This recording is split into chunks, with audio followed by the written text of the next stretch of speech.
The fourth and fifth levels of validation are closely related. Fourth level is when we normalize the client's historical context behind what they're saying.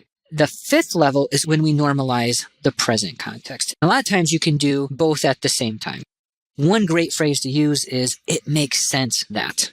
For example, you've had lots of wacky boyfriends in the past, so it makes sense that you are reluctant to go on another dating relationship right now.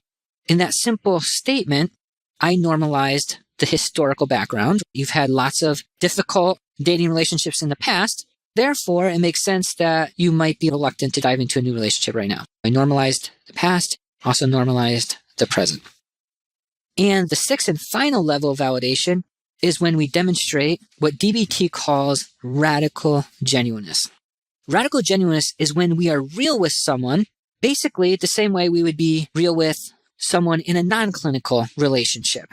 That's the ultimate way to reflect back their reality. In other words, to validate.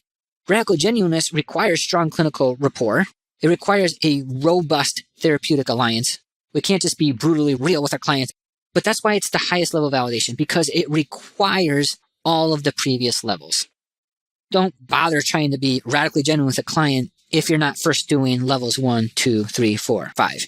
You better be present and mindful, be reflecting back both verbal and nonverbal communication. You better be doing a good job of normalizing historical and present circumstances.